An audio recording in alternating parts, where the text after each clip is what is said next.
SV children academy Rawla मंडी के इस online platform पे स्वागत है। कक्षा 8 विषय सामाजिक विज्ञान और अध्याय चौथा, और इस चौथे अध्याय का नाम क्या है?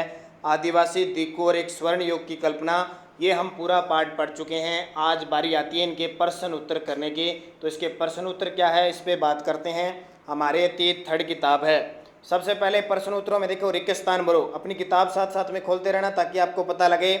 रिक्तस्थान भरो, उसमें सबसे पहले है अंग्रेजों ने आदिवासियों के रूप में वर्णित किया, असभ्य के रूप में वर्णित किया। अंग्रेजों ने आदिवासियों को क्या नाम दिया?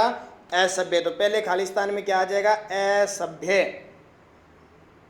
ठीक है, क्या आ जाएगा? असभ्य आ जाएगा। दूसरा खालिस्तान, झूम खेती में बीज बोने के तरीके को क्या कहते हैं? झूम खेती में बीज बोने को तो उसको कहते हैं देखो ये उत्तर दे रखे साथ में बिखराव। क्या कहते हैं? बिखराव। बिखराव कहा जाता है। तीसरा, यहाँ एक एक बता देता हूँ सारे। पहले खालिस्तान में तो क्या आ गया? असभ्य। दूसरे में इस ख में क्या आएगा? बिखराव। बिखराव।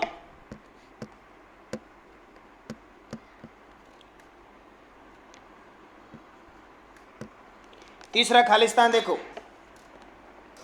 मध्य भारत में ब्रिटिश भूमि बंदोबस्त के अंतर्गत आदिवासी मुखियों को मिल गए। तो क्या मिल गए? इसका खालिस्तान आ जाएगा भूमि स्वामित्व। भूमि स्वामित्व, ये पढ़ा था ना अपनी किताबों में। तो 2 आ गए।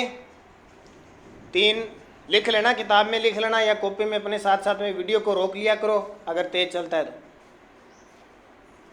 चौथा खालिस्तान देखो, असम के और बिहार की में काम करने के लिए आदिवासी जाने लगे।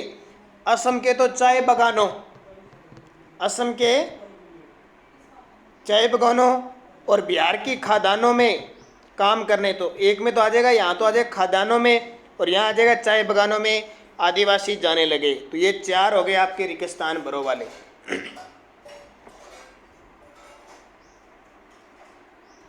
ठीक है, 4 कौन से हो गए? रिक्तस्थान भरो। अब देखो, सही या गलत बताने हैं। सही या गलत।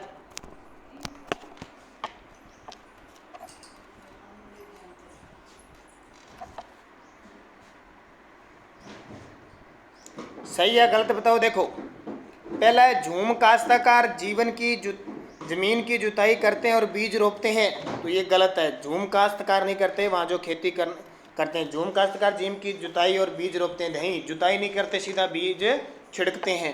गलत है। दूसरा, व्यापारी संथालों से कर्मी कोष खरीदकर उसे 5 गुना ज़्यादा कीमत पर बेचते थे। सही है, बेचते थे ना, लेकर बेचते थे। गाय देखो, गाय बिरसा ने अपने अनुयायियों को आह्वान किया कि वे शुद्धिकरण करें, शराब पीना छोड़ दे और डायन व जादू टोने जैसी प्रथा से दूर रहे। तो ये सही है। गाय भी क्या है? सही है। और गाय है, अंग्रेज आदिवासियों की जीवन पद्धति को बचाए रखना चाहते थे। तो ये गलत है। आदिवासियों की जीवन पद्धति बचाए नहीं रखना चाहते थे, तो ये भी गलत है। तो सही व गलत। गलत, सही, सही, गलत। ये सही गलत वाले हो गए। अब देखो 3 नंबर प्रश्न, ब्रिटिश शासन में घुमंतू, ये नहीं लिखना, ठीक है, ये तो किताब की पेज नंबर है। ब्रिटिश शासन में घुमंतू काश्तकारों के सामने कौन सी समस्या थी? तो उत्तर लिखना आराम से। घुमंतू काश्तकारों को ब्रिटिश शासन में काफ़ी समस्याएं झेलनी पड़ रही थी। अंग्रेजों को घुमंतू काश्तकारों के भटकने के रवैये से काफ़ी परेशानी हो रही थी। वे चाहते थे कि आदिवासी समूह एक जगह स्थायी रूप से रहे और खेती करे ताकि उनका नियंत्रण सीधा उन पर बना रहे और उनसे अपनी आमदनी के स्रोतों को बढ़ाया जा सके। लेकिन घुमंतू काश्तकार जो इस प्रस्ताव को अपनी आज़ादी से समझौता बताते थे, उनका मानना था कि वो आज तक जैसे जी रहे हैं आगे भी वैसे रहेंगे। ये तीसरे का उत्तर हो गया। लिख लेना आराम से इसको, वीडियो को रोक कर।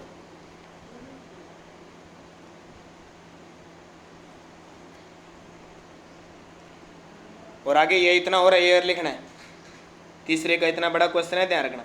इतना उत्तर हो गया और ये नीचे इतना उत्तर और हो गया।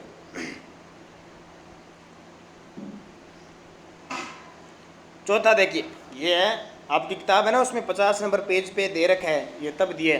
चौथा देखिए, औपनिवेशिक शासन के तहत आदिवासी मुखियों की ताकत में क्या बदलाव आए? औपनिवेशिक शासन के तहत आदिवासी मुखियों की ताकत में क्या बदलाव है? तो उत्तर दे रखा है औपनिवेशिक शासन के तहत आदिवासी मुखियों की ताकत में निम्न बदलाव आई। ऐसे लिखना है प्रश्न को, जैसे लिखा है ना वैसे सही रूप से। अंग्रेजों के आने से पहले बहुत सारे इलाकों में आदिवासी मुखियों का महत्वपूर्ण स्थान होता था। कई जगह उनकी अपनी पुलिस होती थी और वे जमीन व वन प्रबंधन के स्थायी नियम खुद बनाते थे। लेकिन ब्रिटिश शासन के भीतर आदिवासी मुखियों के कामकाज और अधिकार को बदल दिया गया। हालांकि मुखियों को कई गांवों के भीतर जमीन का मालिकाना हक तो मिला, उनकी शासकीय शक्ति को छीन लिया गया।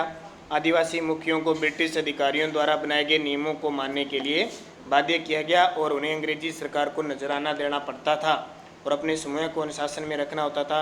उन्हें उनके अपने परंपरागत कामों से लाचार कर दिया। और फिर 5वां प्रश्न, ये लाइनें लिखनी।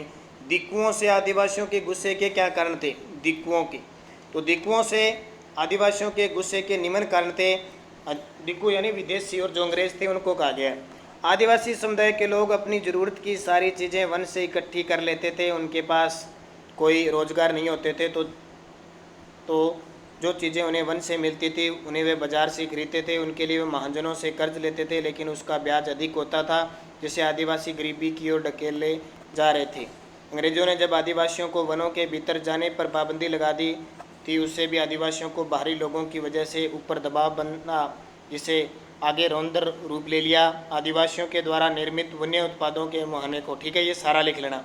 6वां प्रश्न देखो, बिरसा की कल्पना में स्वर्ण युग किस तरह का था? आपकी राय में ये कल्पना लोगों को आकर्षित क्यों लग रही थी? तो ये बिरसा वाला क्वेश्चन, बिरसा मुंडा पड़ा था ना, इसका उत्तर कर लेना ये सारा, ठीक है। तो 6 प्रश्न करने हैं आपको, 6 प्रश्न। आराम से वीडियो को रोक करिए। 6वां देखो, आराम से वीडियो को रोककर प्रश्न उत्तर लिख लेना इसका। और आपकी सर कॉपी लगातार चेक कर रहे हैं। पिछले 3 पाठों के भी मैंने आपको वीडियो दे दी, ठीक है।